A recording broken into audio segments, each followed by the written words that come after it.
आप सबका अनअकैडमी के ऑनलाइन लर्निंग प्लेटफॉर्म पर स्वागत है। अनअकैडमी इंडिया की सबसे बड़ी ऑनलाइन लर्निंग प्लेटफॉर्म है। One subscription to crack UPSC CSC. क्योंकि प्राइस हाइक होने वाली है, बढ़ने वाली है। The right month, 1 year to go for prelims 2022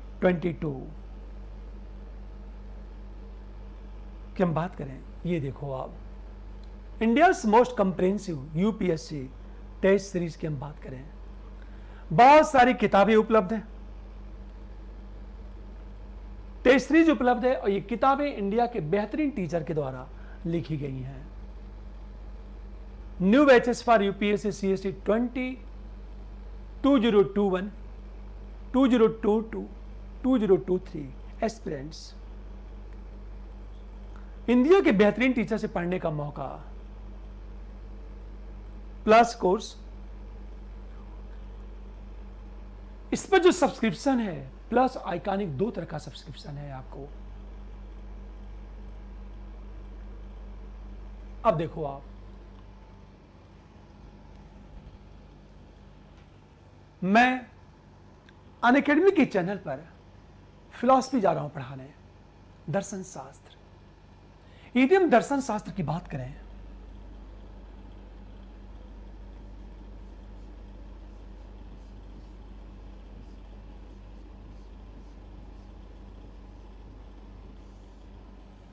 हम फिलॉसफी की बात करें, फिलॉसफी का मतलब क्या होता है, फिलॉसफी का अर्थ क्या है, आखिर हम फिलॉसफी क्यों पढ़ना चाहिए।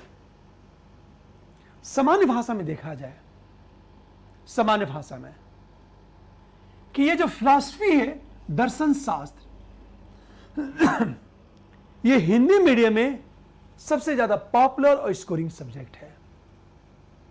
एक तो ये इंटरेस्टिंग है और निबंध के लिए बहुत ज्यादा उपयोगी है, क्योंकि जो निबंध आपके यूपीएससी में 2 निबंध पूछे जाते हैं, इसमें एक निबंध एब्स्ट्रैक्ट रूप में होता है, अमूर्त होता है, और जो अमूर्त निबंध है, वो ज्यादातर जो निबंध है वो फिलॉसफी से पूछे जाते हैं। सबसे बड़ी चीज मैं आपसे ये कहना चाहता हूं कि अब तक मैं जिन बच्चों को फिलॉसफी पढ़ा चुका हूं, अधिकांश बच्चे सिलेक्शन ले चुके हैं। लेकिन यदि 10 बच्चा मेंस लिखता है, मेरा स्टूडेंट पढ़ाया हुआ, तो 10 में 8 बच्चा 280 प्लस पाता है। 500 में 500 नंबर का है 280 प्लस। आपको यह लगता होगा कि यह कैसे संभव है। यह बिल्कुल संभव है, यह पॉसिबल है, क्योंकि मैं टॉपिक को डिस्कस करने के साथ जितने भी प्रश्न बन सकते हैं उन सारे प्रश्नों को मैं डिस्कस करता हूं मैं। और फिलॉसफी में प्लस पॉइंट ये है कि यदि 20 क्वेश्चन पूछा जाता है तो लगभग 13 से 14 क्वेश्चन हर साल रिपीट करता है। मिनिमम इतने क्वेश्चन रिपीट किए जाते हैं।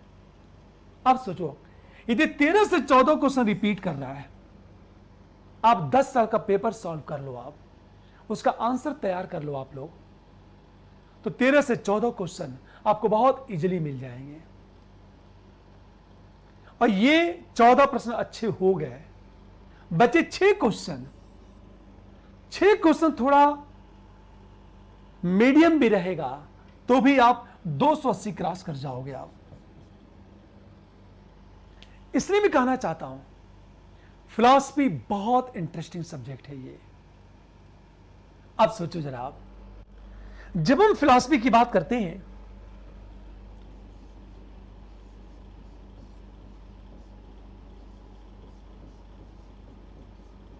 दर्शन शास्त्र, तो इसमें 2 पार्ट है। एक first part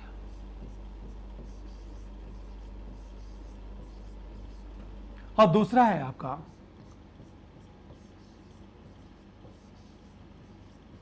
second paper. First paper में 2 पार्ट है।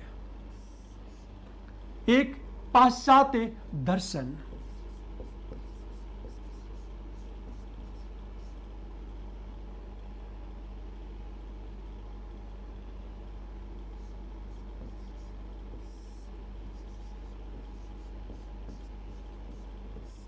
और दूसरा है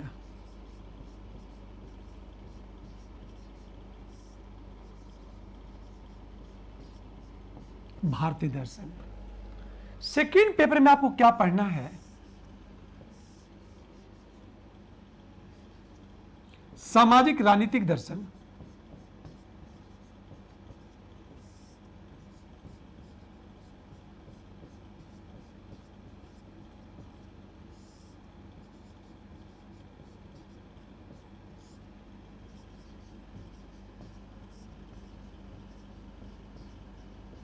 और धर्म दर्शन। ये देखो आप, 2 पार्ट है। फर्स्ट पेपर में वेस्टर्न फिलॉसफी, इंडियन फिलॉसफी। ये जो फर्स्ट पेपर है वेस्टर्न फिलॉसफी, ये बड़ा कॉन्सेप्चुअल है, ये कॉन्सेप्चुअल है और इंटरेस्टिंग बहुत है। इसमें जितने फिलॉसफर पढ़ना है सब आपस में इंटरलिंक है, स्टेप बाय स्टेप क्लास चलती है और पूरी क्लास में एक फ्लो होता है। इंडियन फिलॉसफी में 7 से 8 दार्शनिक पढ़ना है। ज्यादातर जो दर्शन में पढ़ना है मेटाफिजिक्स, एपिस्टेमोलॉजी, एथिक्स की बात करें, जिसकी चर्चा आगे हम लोग करेंगे। सोशल पॉलिटिकल फिलॉसफी की बात करें, इसमें ज्यादातर वो टॉपिक हैं जो जीएस के टॉपिक हैं। फॉर एग्जाम्पल मार्क्सवाद, समाजवाद, धर्मनिरपेक्षता, जाति भेदभाव, लैंगिक समानता, लैंगिक भेदभाव, वीमेन एम्पावरमेंट, सारे वो टॉपिक हैं जो आपके जीएस में है। मानना है कि जीएस का फर्स्ट पेपर यदि तैयार हो गया तो ये पेपर आपका तैयार हो जाएगा। और धर्म दर्शन में क्या है, ज्यादातर रोचक बातें हैं। जैसे धर्म दर्शन में पढ़ना क्या है, मोक्ष, पाप क्या है, पुण्य क्या है, ईश्वर है कि नहीं है, आत्मा है कि नहीं है। अब सोचो जरा, आत्मा, मोक्ष, पुण्य और पाप की बात करें, ये टॉपिक के बारे में हम सबने सुना होगा और बहुत इंटरेस्टिंग टॉपिक है ये। आत्मा होती है कि नहीं होती है, मोक्ष मिलता है कि नहीं मिलता है, पाप होता है कि नहीं होता है, पुनर्जन्म है कि नहीं है, रीबर्थ, इसके बारे में पढ़ना है। आपने अखबारों में पढ़ा होगा, एक बच्चा पुनर्जन्म लिया और उसे पिछली बातें याद थी, यह आपने सुना होगा। इन्हीं बातों का अध्ययन कहां करेंगे हम लोग? धर्म दर्शन में। ईश्वर की बात उठी, ईश्वर है या नहीं है, ईश्वर ने मानव की रचना की या मानव ने ईश्वर की रचना की, ईश्वर ने जगत बनाया या नहीं बनाया, ये जो जगत है ईश्वर की रचना है या नहीं है। प्रश्न ये उठता है कि यदि ईश्वर है और ईश्वर ने जगत का निर्माण किया, ईश्वर है और ईश्वर ने जगत का निर्माण किया, तो फिर सबको एक समान क्यों नहीं बनाया? किसी को अमीर क्यों बनाया और किसी को गरीब क्यों बनाया? इतना इंटरेस्टिंग टॉपिक है ना कि जब मैं धर्म दर्शन की क्लास लेता हूं, या जो बच्चे मेरी वीडियो ऑनलाइन देख रहे हैं वीडियो, वो सारे स्टूडेंट स्थित ये एक एक दिन में 3-3, 4-4 वीडियो देख रहे हैं। इतना इंटरेस्टिंग टॉपिक है ये, हमेशा ध्यान दो इस बात को। सोशल पॉलिटिकल फिलॉसफी की बात करें, ये जो टॉपिक है आपका, जैसे इसमें स्वतंत्रता, समानता, न्याय, लोकतंत्र, मैं ये कहना चाहता हूं, मैं हर बच्चे से कहता हूं कि आपका फिलॉसफी हो या ना हो, पर यह टॉपिक जरूर पढ़ना। यह टॉपिक आपको अवश्य पढ़ना चाहिए, क्योंकि इसमें वो टॉपिक है जो निबंध के लिए बहुत उपयोगी है आपके लिए। इसका मतलब यह है कि यदि आप फिलॉसफी अच्छी तरह पढ़ते हो तो निबंध में आपको बहुत फायदा मिलेगा। ठीक है, बेशक वेस्टर्न फिलॉसफी कॉन्सेप्चुअल है, कॉन्सेप्ट है।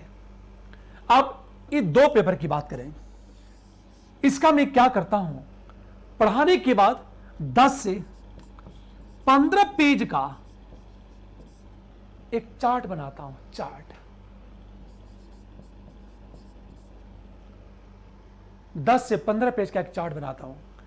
यदि वो चार्ट आपका तैयार हो गया, यकीन करो प्रश्न फर्स्ट पेपर का बाहर नहीं जाएगा।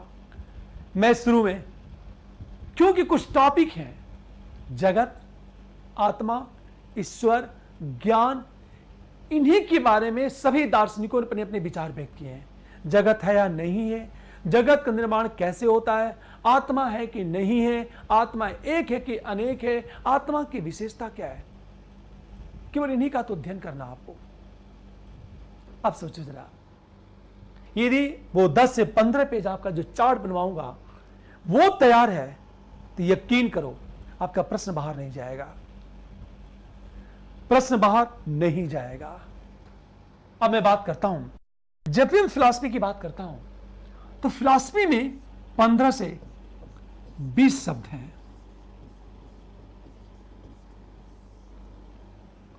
ये 15 से 20 शब्द है फिलॉसफी में। अब पूरी फिलॉसफी इसी के इर्द गिर्द मूव करती है। मात्र 15 से 20 शब्द है और फिलॉसफी इन्हीं के बीच मूव करती है। यदि 15 शब्द की मीनिंग समझ में आ जाए, जो 15 वर्ड्स है, मैक्सिमम 20 वर्ड्स या 15 वर्ड्स, यदि इसकी मीनिंग समझ में आ गई तो यकीन करो आप, फिलॉसफी आपके लिए बहुत आसान हो जाएगी। लेकिन ये बताने से पहले मैं ये बताऊंगा कि दर्शन क्या है, दर्शन का मतलब क्या होता है, हम दर्शन कहते किसे हैं। ध्यान सुनो इस बात को। यदि हम ये बात करें, दर्शन,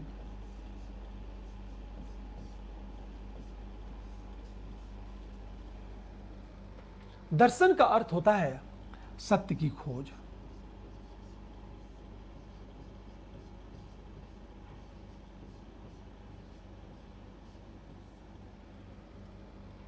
अर्थात जहां भी सत्य की खोज की जाएगी वो अपने आप में दर्शन है, एक फिलॉसफी है।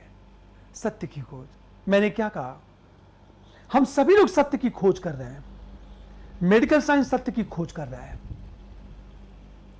मेडिकल साइंस भी सत्य की खोज कर रहा है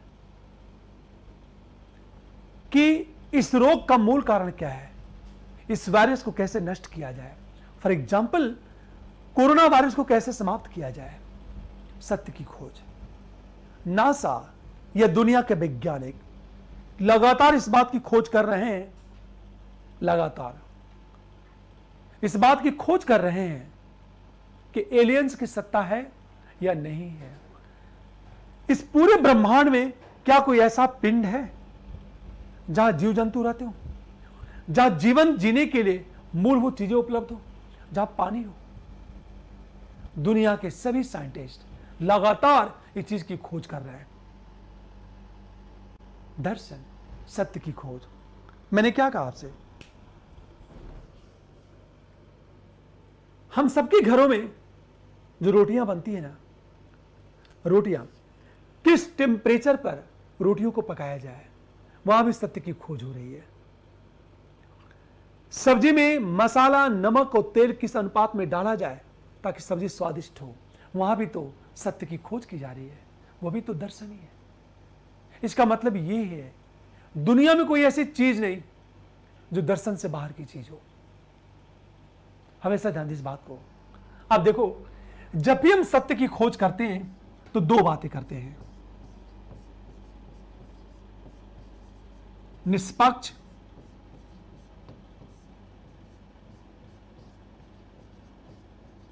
एवं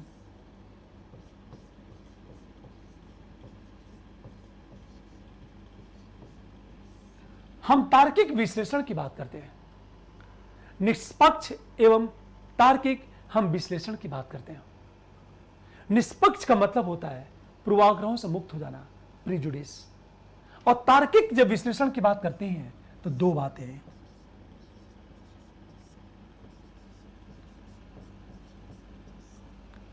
तथ्य एवं प्रमाण के आधार पर उस विषय का निष्पक्ष एवं तार्किक विश्लेषण करके सत्य की खोज करना ही दर्शन है।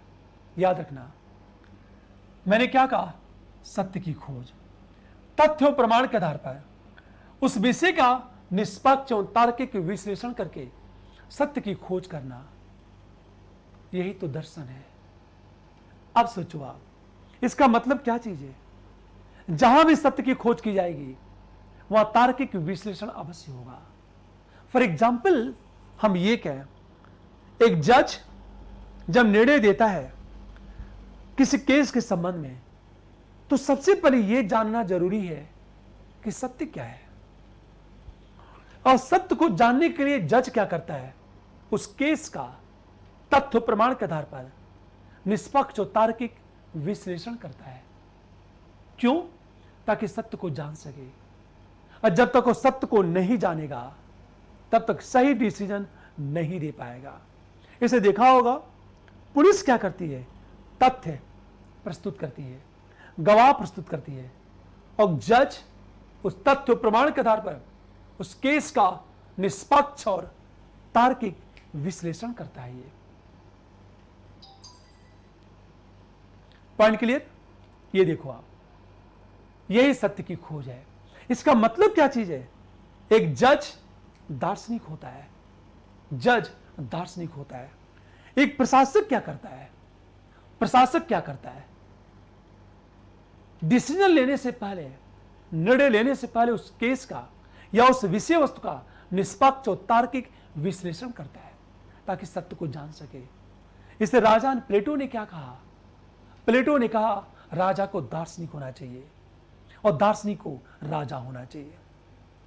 हमेशा राजा को दार्शनिक होना चाहिए या दार्शनिक को राजा होना चाहिए। यह प्लेटो ने कहा। मैंने क्या कहा? एक जज तब तक सही निर्णय नहीं दे सकता जब तक वो सत्य को न जान ले। तो सत्य को जानना बहुत जरूरी है। सत्य को जाने बिना वो सही निर्णय नहीं ले सकता जज। यही दर्शन है। हमेशा ध्यान दें इस बात को। इसे ही कहते हैं फिलॉसफी। इसको अंग्रेजी में कहते हैं फिलॉसफी। अब एक प्रश्न, अक्सर देखा होगा हम पीएचडी करते हैं, डॉक्टरेट ऑफ फिलॉसफी करते हैं। आखिर डॉक्टरेट जो फिलॉसफी करते हैं, डॉक्टरेट ऑफ फिलॉसफी जब हम करते हैं तो ध्यान से सुनिए इस बात को। देखो आप, हम जब डॉक्टरेट ऑफ फिलॉसफी करते हैं तो होता क्या है कि हम जिस विषय में पीएचडी करते हैं उस विषय का निष्पक्ष और तार्किक विश्लेषण करके हम सत्य की खोज करते हैं। और जब तार्किक विश्लेषण करोगे तो बुरी बातें बाहर हो जाएंगी, अच्छी बातों का समावेश होगा। जैसे कुछ लोग सोसाइटी पे पीएचडी करते हैं, कुछ लोग फिजिक्स में पीएचडी करते हैं, कुछ लोग मैथमेटिक्स में पीएचडी करते हैं। आप जिसमें पीएचडी करते हो, पीएचडी का मतलब होता है डॉक्टरेट ऑफ फिलॉसफी। इसका मतलब यह है उस विषय का निष्पक्ष और तार्किक विश्लेषण कर दो। हम उसे ही कहते हैं पीएचडी। अरे बात है पीएचडी। फॉर एग्जाम्पल, तो डॉक्टरेट ऑफ फिलॉसफी का मतलब क्या होता है? जिस विषय में कर रहा हो ना, उसके सार को जानना, उसके एसेंस को जानना, उसके सत्य को जानना, यही तो पीएचडी है। अब सोचो आप, दुनिया की कोई ऐसी चीज नहीं जो फिलॉसफी से बाहर की चीज हो। सच तो ये कि ये फिलॉसफी है। फिलॉसफी एक संपूर्ण ब्रह्मांड है और दुनिया की सारी चीजें इस फिलॉसफी में निहित है। मैंने ये कहा, ये पूरा आपका जगत है और ये क्या है? दर्शन है। आखिर ऐसा क्यों? दुनिया की कोई ऐसी चीज नहीं है, दुनिया की कोई ऐसी चीज नहीं हमेशा जो फिलॉसफी से बाहर की चीज हो। आप जितनी बातें सोच सकते हो वो सब के सब फिलॉसफी के अंदर आता है। इसका मतलब यह कि फिलॉसफी पूरे ब्रह्मांड को अपने अंदर समेट चुकी है। क्लियर? अब सोचो आप, सच तो ये जब फिलॉसफी की बात करते हैं तो दर्शन जो शास्त्र होता है, अक्सर कहा जाता है कि दर्शन एक विचार है। एक विचार है, दर्शन एक विचार है, एक आइडिया है। दर्शन, इसका मतलब यह कि दर्शन एक चिंतन है। इसका अर्थ क्या है? जहां जहां चिंतन होता है वो सब के सब फिलॉसफी है। जहां जहां चिंतन होगा वो सब के सब क्या होगा? फिलॉसफी होगा। और जहां चिंतन, जब चिंतन की बात करते हैं तो चिंतन कौन करता है? विवेकशील व्यक्ति।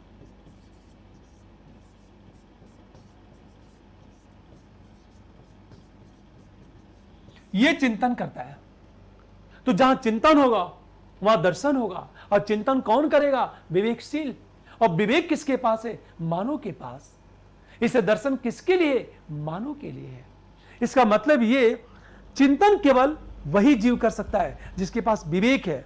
अब विवेक केवल मानव के पास है, इससे चिंतन केवल मानव करता है। मानव के दुनिया में कोई ऐसा जीव नहीं जो चिंतन कर सके। अब ध्यान से सुनिए इस बात को। इसे यह कहा जाता है कि दर्शन किसके लिए? मानव के लिए। हम ये कहें, ये जो दर्शन शास्त्र है,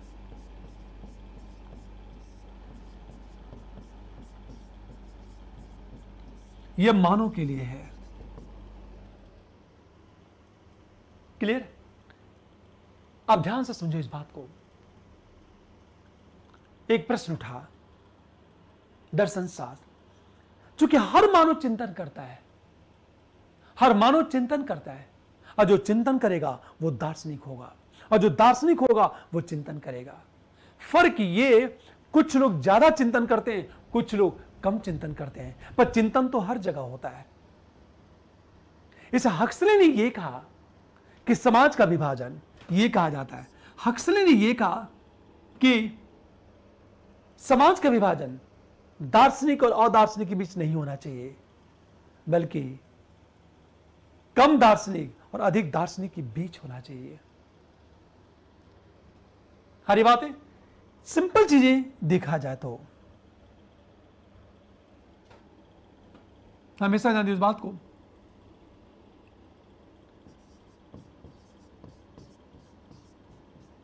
दार्शनिक एवं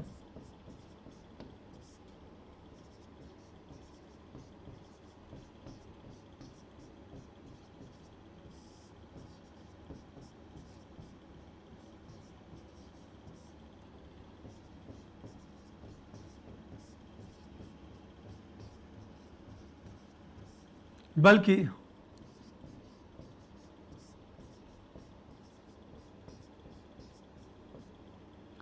कम दार्शनिक एवं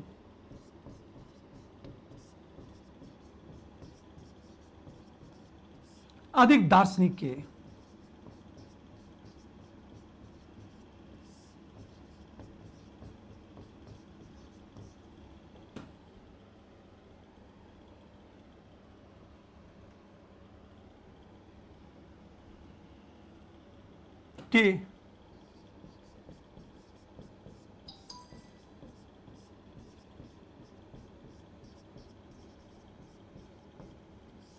हमेशा ध्यान दो इस बात को।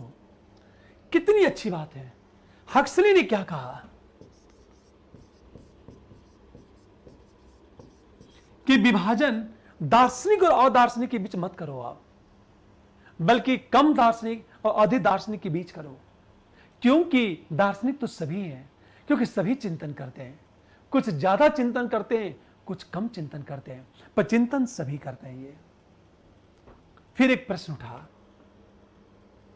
कि जब हम दर्शन शास्त्र की बात करते हैं, इसको अंग्रेजी में कहा जाता है फिलॉसफी, और मतलब होता है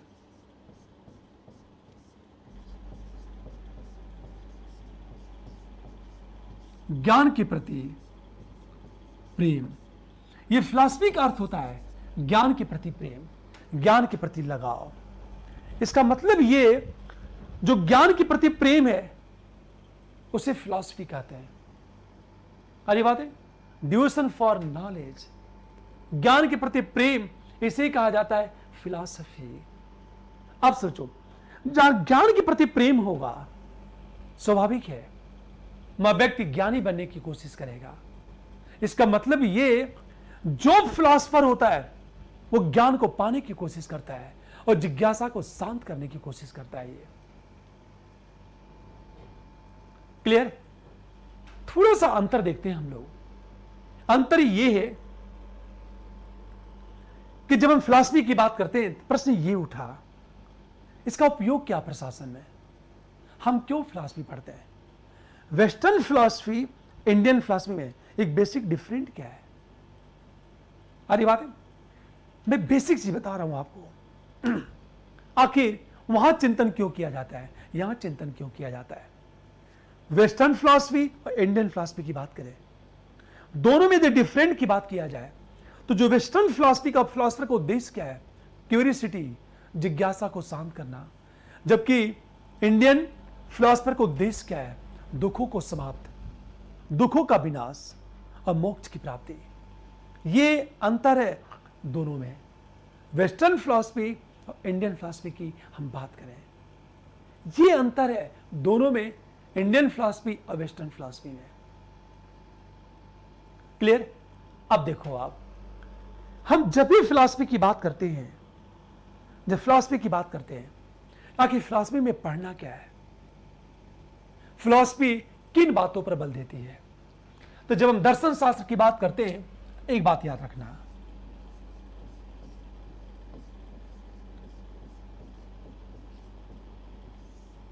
इसमें समांतर तीन बातों का अध्ययन किया जाता है। एक है तत्व मीमांसा,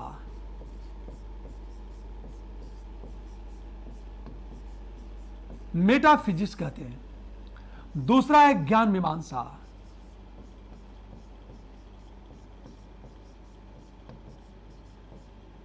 और तीसरा है आचार मीमांसा।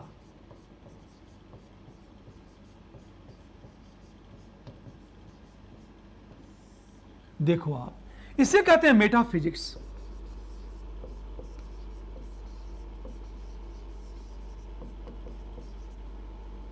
इसे कहते हैं थियरी ऑफ नॉलेज।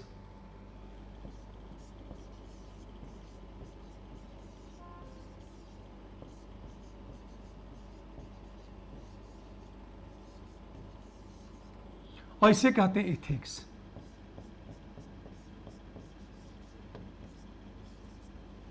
ये देखो आप, metaphysics, theory of knowledge, ethics. ये आचार मीमांसा है, ये ज्ञान मीमांसा है, और ये तत्व मीमांसा है। पूरी फिलॉसफी में, वेस्टर्न फिलॉसफी या इंडियन फिलॉसफी, उसमें तीन बातों का अध्ययन करना है। मेटाफिजिक्स, थियरी ऑफ नॉलेज और एथिक्स की बात करें, इन्हीं बातों का अध्ययन करना है। और याद रखना कि मेटाफिजिक्स में जितने भी दार्शनिक फिलॉसफर हैं, कुछ बातों में समानता है। अरे बात है, अब जैसे यदि हम मेटाफिजिक्स की बात करें, तत्व मीमांसा की बात करें,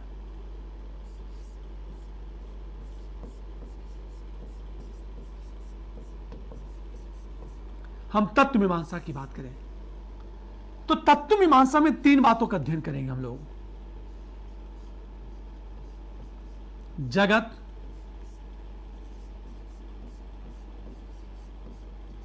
आत्मा, हम ईश्वर की बात करें। मेटाफिजिक्स में तीन बातों का अध्ययन करेंगे हम लोग। एक जगत, दूसरा आत्मा और तीसरा ईश्वर। इन्हीं बातों का अध्ययन करना है।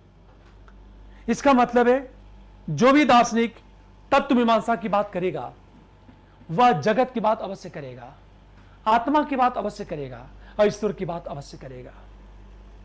जगत, आत्मा, ईश्वर, तीन का अध्ययन करेंगे चल के हम लोग मेटाफिजिक्स में, तत्व मीमांसा में। Point clear? लेकिन हम जब जगत का अध्ययन करेंगे ना, तो जगत में क्या क्या पढ़ेंगे?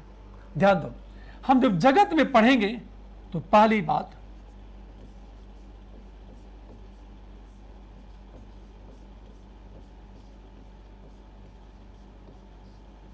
जगत का निर्माण या विकास,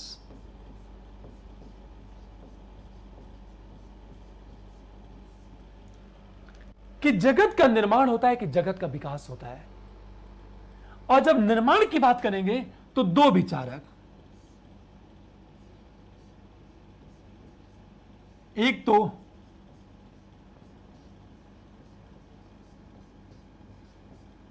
हम जगत का निर्माण और दूसरा है जगत का विकास।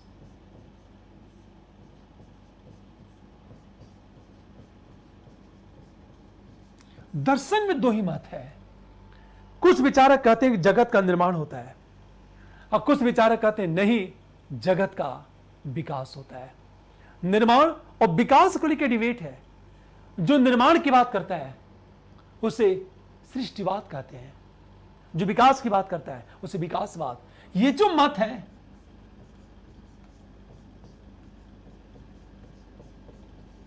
सृष्टिवाद, ये जो मत है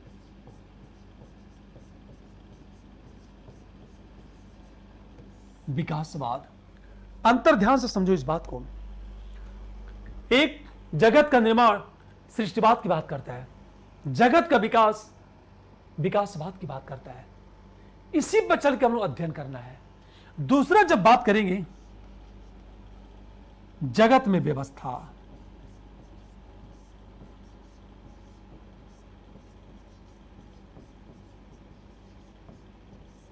तीसरी चीज हम बात करेंगे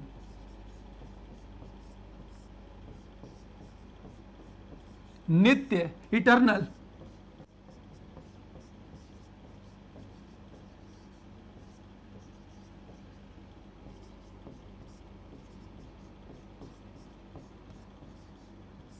इन्हीं बातों का जगत में अध्ययन करना है, याद रखना है। जितने दार्शनिक हैं या तो निर्माण की बात करते हैं या तो विकास की बात करते हैं। निर्माण का मतलब यह होता है कि जगत का निर्माण होता है, विकास का मतलब होता है जगत का विकास होता है।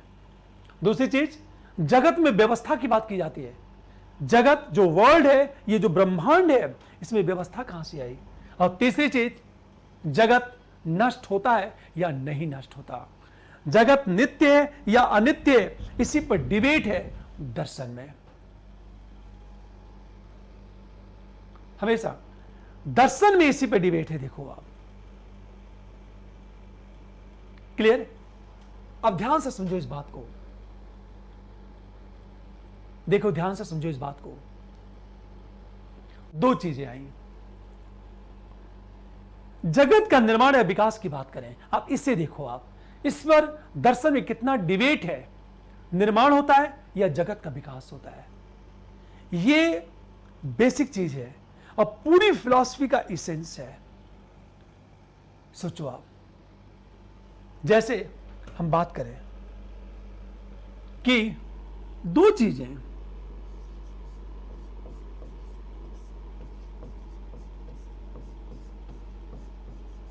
जगत का निर्माण।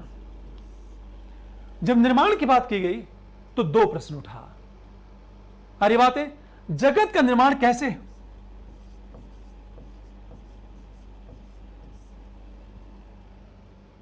कैसे और निर्माता कौन? और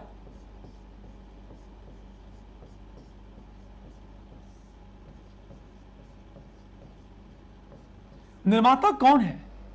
बेसिक जगत का निर्माण होता है, कैसे होता है और उसका निर्माता कौन है, क्रिएटर कौन है? इसी को लेकर डिबेट शुरू है दर्शन में। जब निर्माण की बात करते हैं तो देखो आप,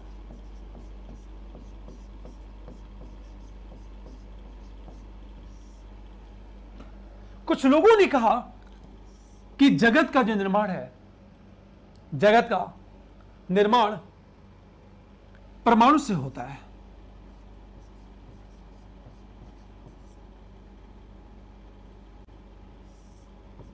एटम से होता है। किसी ने कहा कि नहीं, जगत का जो निर्माण है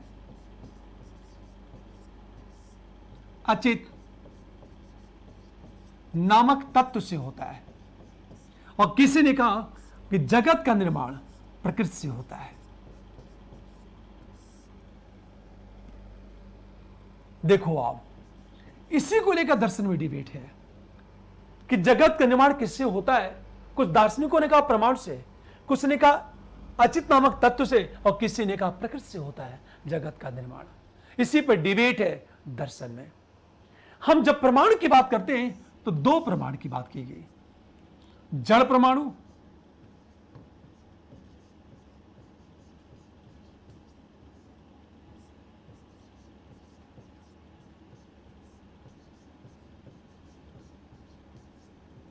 चेतन परमाणु और तार्किक परमाणु की बात करें। इसको लेकर डिबेट है कि जगत का निर्माण परमाणु से तो होता है, ठीक है, अचित नामक तत्व से होगा या प्रकृति से। तीन विचार है जगत के संदर्भ में। अरे बात है, जो दार्शनिक कहता परमाणु से, अगला प्रश्न जड़ परमाणु, चेतन परमाणु और तार्किक परमाणु, इसी का चलकर हम लोग अध्ययन करेंगे। ये जो चेतन परमाणु की बात किया है लाइबनिज,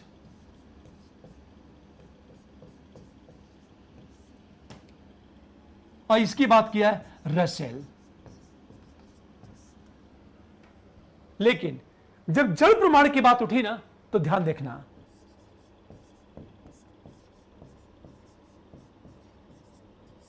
साइंस क्या मानता है। साइंस मानता है कि हाइड्रोजन हीलियम का परमाणु,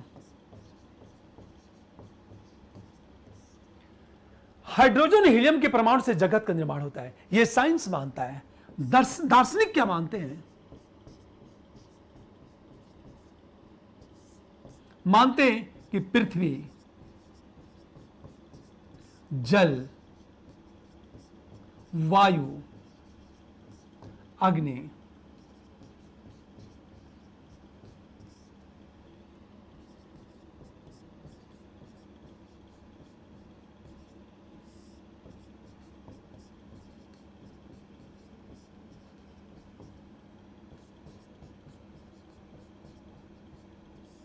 इसी को लेकर दर्शन में डिबेट है। ध्यान देना, प्रश्न ये उठा, अभी मैं थोड़ा सा बैक चलता हूं, देखो आप।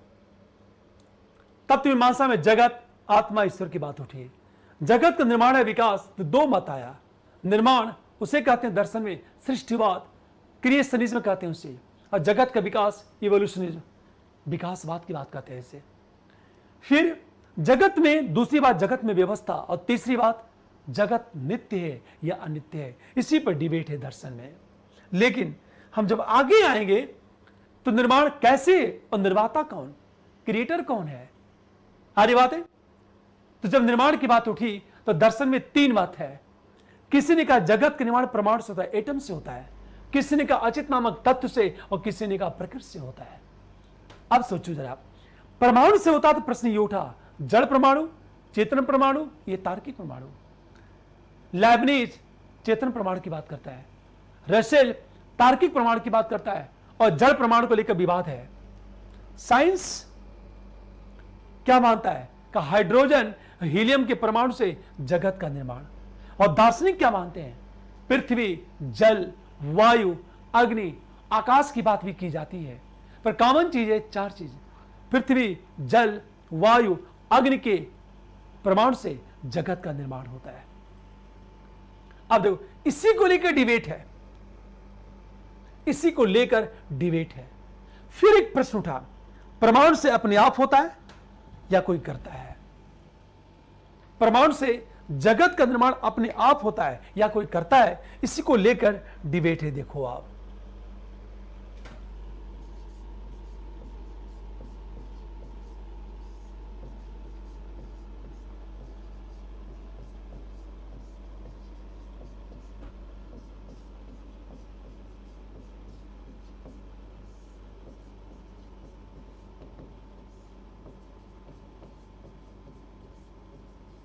होता है या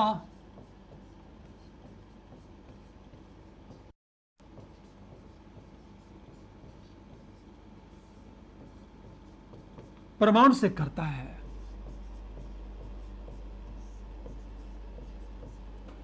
प्रश्न ये उठा, दर्शन में दो मत हैं, हमेशा ध्यान दो इस बात को। चारवाक बौद्ध, जैन, इन तीन का क्या मत है? तीन का मत ये है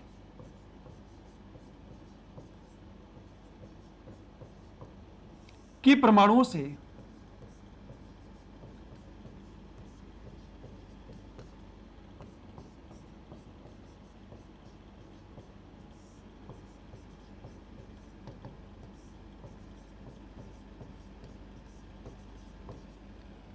आपके फिलॉसफी में तीन दार्शनिक हैं, आपके सिलेबस में चारवाक, बौद्ध और जैन।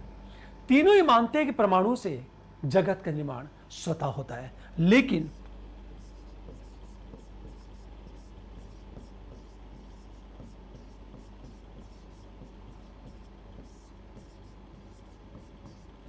ये क्या मानता है कि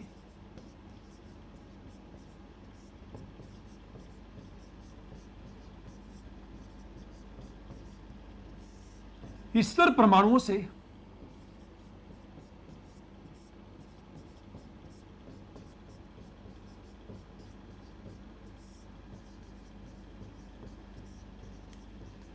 हमेशा ध्यान दें इस बात को। चारवाक, बौद्ध, जैन क्या मानते हैं कि परमाणु से जगत का निर्माण स्वतः होता है। न्याय वैशेषिक दर्शन क्या मानता है कि नहीं, ईश्वर परमाणु से जगत का निर्माण करता है। ये तीनों मानते हैं कि परमाणु, एटम्स आपस में जुड़ते हैं और जगत का निर्माण शुरू हो जाता है। पर न्याय वैशेषिक क्या मानता है? नहीं महोदय, ईश्वर क्या करता है? परमाणुओं को लेता है और परमाणुओं को आपस में क्या करता है? जोड़ देता है। ये और जब परमाणु को आपस में जोड़ता है तो जगत का निर्माण होता है। ये कौन मानता है? न्याय वैशेषिक दर्शन मानता है। ये पॉइंट क्लियर? देखो, ये मानता है न्याय वैशेषिक और चारवाक बौद्ध की, इसी को लेकर दर्शन में डिबेट है ये। लेकिन निर्माण की बात करें या परमाणु से, लेकिन एक बड़ी अच्छी चीज है, रामानुज कहते हैं ईश्वर अचित नामक तत्व से जगत का निर्माण करता है। जैसे रामानुज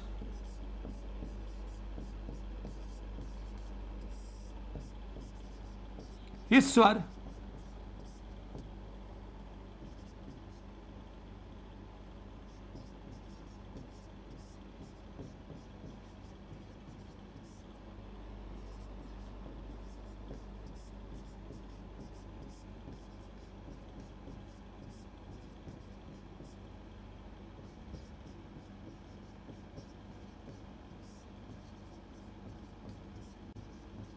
पर मध्वाचार्य ने क्या कहा जो आपके सिलेबस में है?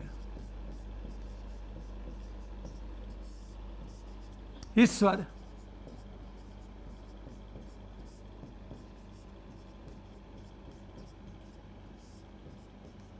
प्रकृति से जगत का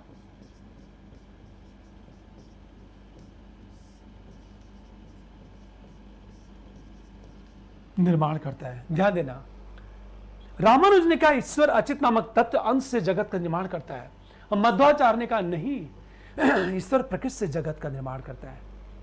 जगत का निर्माण, इसी को लेकर डिबेट है दर्शन में। अरे बात है। और जो दार्शनिक जगत का निर्माण मानता है, हम उसे सृष्टिवादी कहते हैं। सृष्टिवाद मतलब सृष्टि का निर्माण होता है। हमेशा सृष्टिवाद का मतलब क्या होता है? सृष्टि का निर्माण होता है, यह कहा जाता है। लेकिन आगे बात करें, जगत के संबंध में विकासवाद क्या है? कुछ दार्शनिक मानते हैं कि जगत का विकास होता है।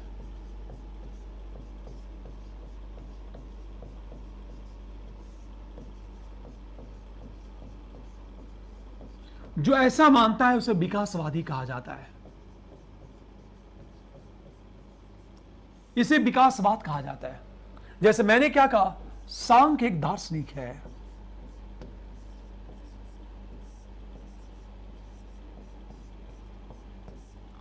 हम सांख्य दर्शन की बात करें, ये जो सांख्य दर्शन है ये विकासवादी है। और क्या कमाल की बात कहता है सांख्य दर्शन, इसे देखो आप। सांख्य कहता है कि ये प्रकृति है,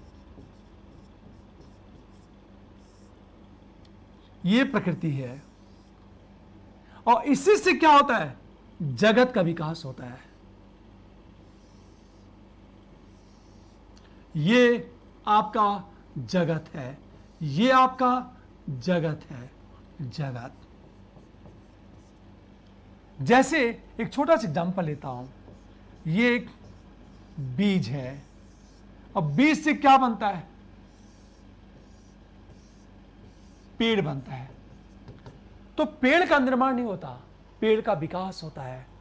सांख्य ने क्या कहा? जगत का विकास होता है। और जगत का विकास कैसे होता है? प्रकृति नामक तत्व से जगत का विकास होता है, यह सांख्य ने कहा।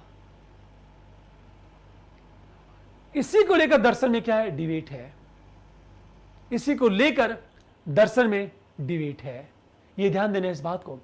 एक ने कहा कि जगत का विकास होता है, एक ने कहा जगत का निर्माण होता है। मैं पुनः लौटता हूं, देखो ध्यान से इस बात को।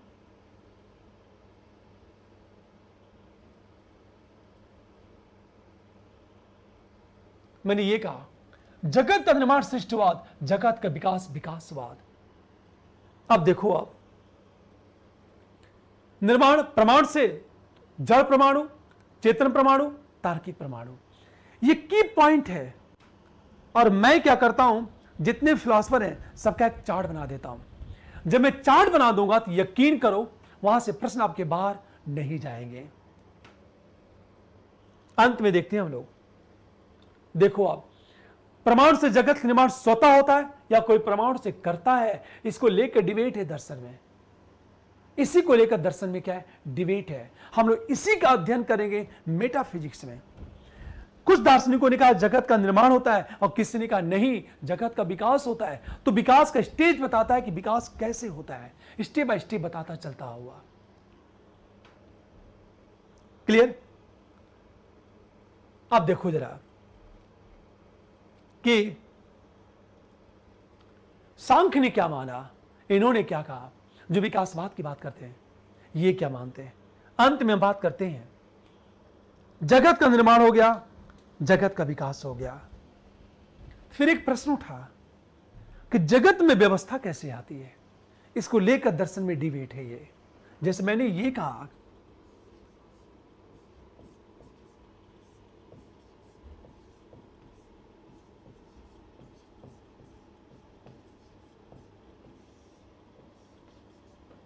देखो, आओ जगत में व्यवस्था की बात करो।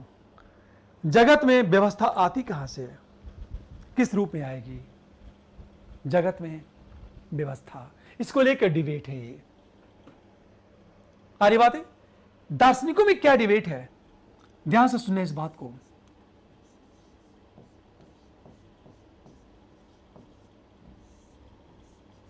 चार्वाक क्या कहता है? चार्वाक एक दार्शनिक है।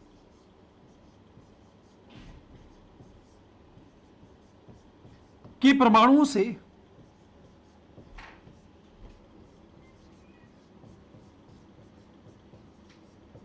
व्यवस्थित जगत का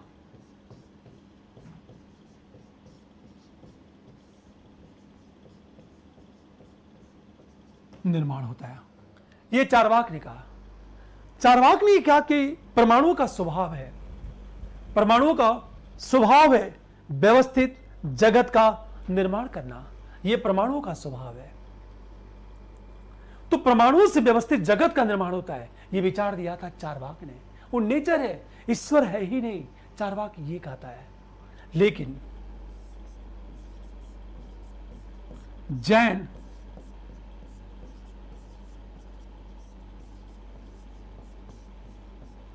ये लोग क्या मानते हैं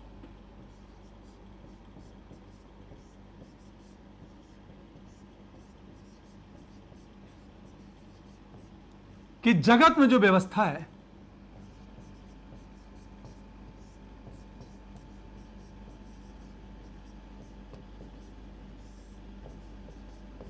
कर्म सिद्धांत से आता है।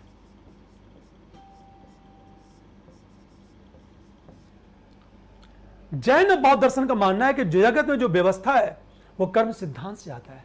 और कर्म सिद्धांत क्या है कि प्रत्येक मानव को उसके कर्मों का फल अवश्य मिलता है, लेकिन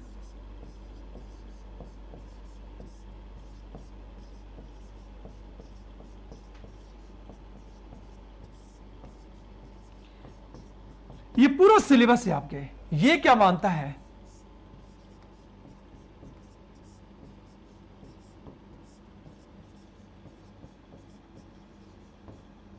जगत में व्यवस्था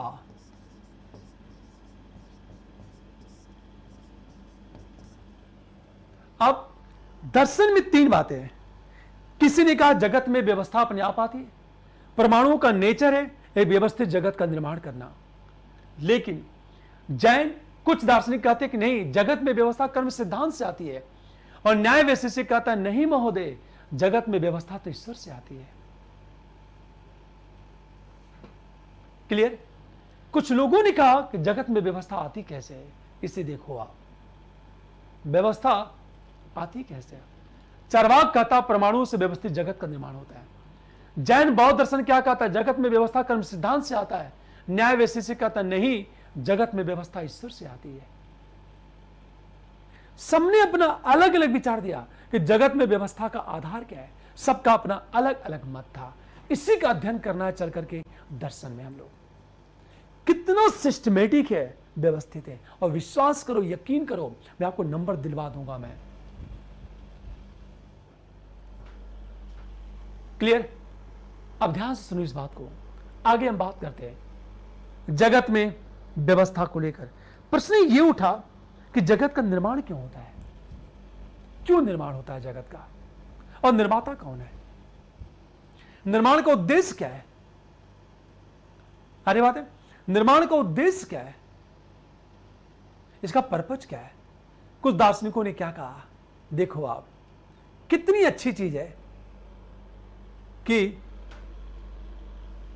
जगत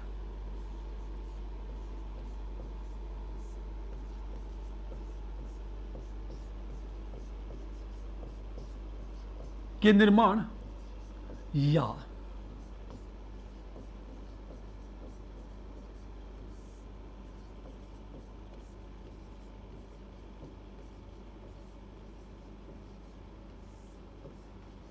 विकास का उद्देश्य क्या है,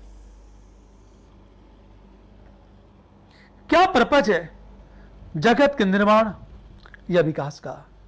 निर्माण क्यों होता है और या विकास क्यों होता है, उद्देश्य क्या है इसका, क्यों होना चाहिए। हमेशा ध्यान इस बात को, इसको लेकर पूरे दर्शन में मतभेद है, यह डिबेट है। सच तो ये है, हम ये कहें, चार्वाक क्या कहता है, जगत निर्माण का कोई उद्देश्य नहीं है। चार्वाक ने क्या कहा, जगत के निर्माण का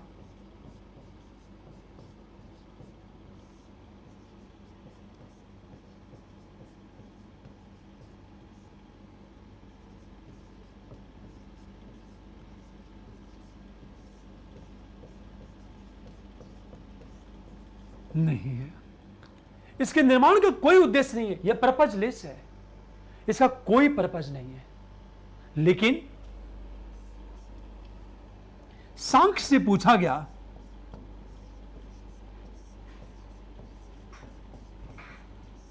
इन्होंने क्या कहा कि प्रकृति से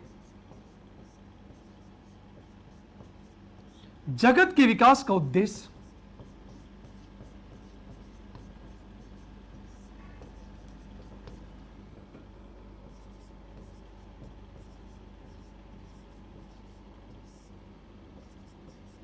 आत्मा को मोक्ष दिलाना है।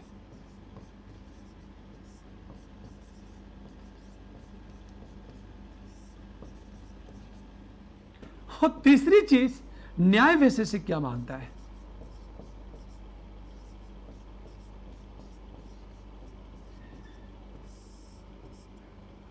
न्याय वैशेषिक दर्शन क्या मानता है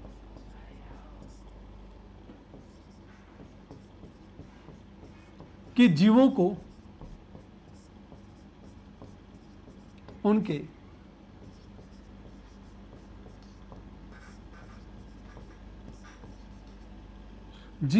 कर्मों का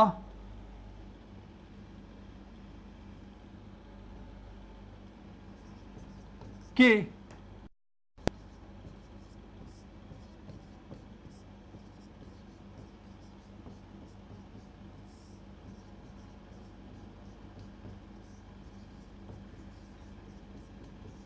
ये देखो आप, चार्वाक क्या कहता है कि जगत के निर्माण का कोई पर्पज नहीं है।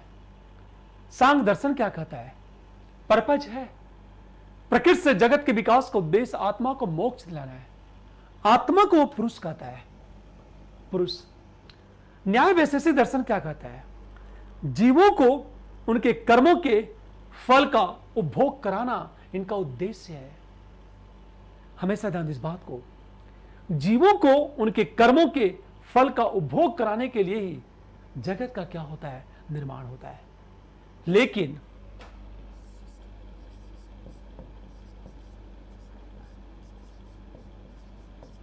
शंकराचार्य ने क्या कहा?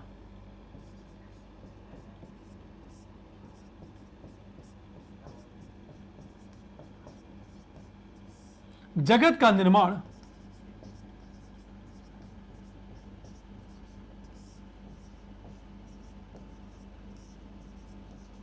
ईश्वरीय खेल है। ये देखो ध्यान से इस बात को, शंकराचार्य ने क्या कहा कि ईश्वर जगत के रूप में खेल खेलता है। ये जगत का निर्माण ईश्वर का खिलौना है। अब वो खेलने के लिए ईश्वर जगत का निर्माण करता है। ये इसका कोई पर्पज नहीं है। ध्यान देना, चार्वाक कहता है जगत के निर्माण का कोई उद्देश्य नहीं है। सांख्य दर्शन कहता है कि जगत के निर्माण का एक पर्पज है, और पर्पज ये है कि आत्मा को मोक्ष दिलाना, जीवों को मोक्ष दिलाना उसका पर्पज है। पर न्याय वैशेषिक दर्शन क्या कहता है? जीवों को उनके कर्मों के फल का उपभोग कराने के लिए जगत का निर्माण होता है। पर शंकराचार्य ने क्या कहा कि नहीं, जगत का निर्माण ईश्वरीय खेल है। अब एक प्रश्न उठा कि जब जगत का निर्माण होता है ना, तो परमाणु तो अचेतन है, आपस में क्यों जुड़ेंगे? आपस में क्यों जुड़ेंगे? तो इसको लेकर अलग अलग मत है। मत ये है, जैन कहता है कि परमाणु में अट्रैक्शन पावर होता है। फॉर एग्जाम्पल, हम इसे इस तरह कह सकते हैं कि ये एक एटम्स है, ये एक एटम्स है। आ रही बात है?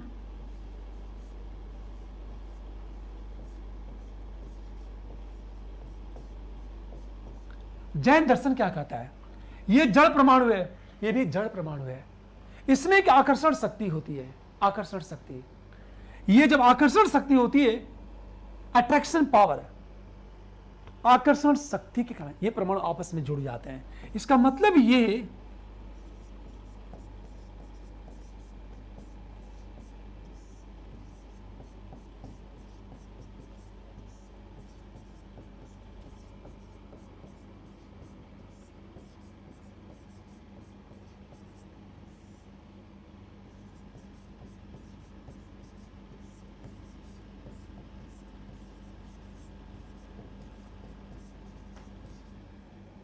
अट्रैक्शन पावर है।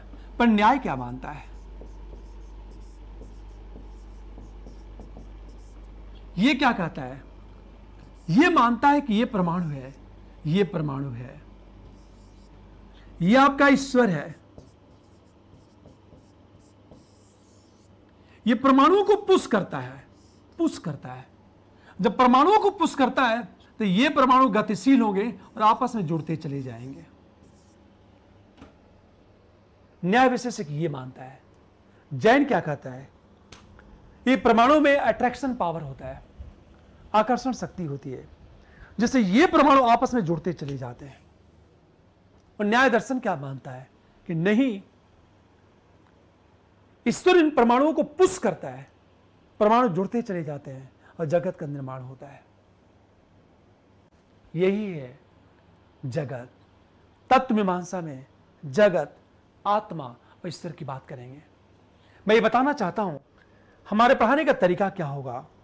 जब मैं किसी टॉपिक का, सबसे पहले टॉपिक का सार बताऊंगा, फिर टॉपिक को ब्रेक करूंगा, फिर प्रत्येक सब टॉपिक को डिस्कस करूंगा, फिर अगले भी जब आऊंगा तो जितने क्वेश्चन पूछे जा चुके हैं या फ्यूचर में क्या क्वेश्चन बनेगा, वो सब कुछ मैं डिस्कस करूंगा। मैं इसी आधार पर कहता हूं, मैं नंबर दिलवा दूंगा आपको। अरे बात है, मेरा जो रेफरल कोड है, रेफरल कोड YKS10, ये मेरा रेफरल कोड है ये। और इस रेफरल कोड का यूज करते हो तो आपको 15% डिस्काउंट मिलेगा। ठीक है, शेष हम अगले क्लास में करते हैं। Thank you.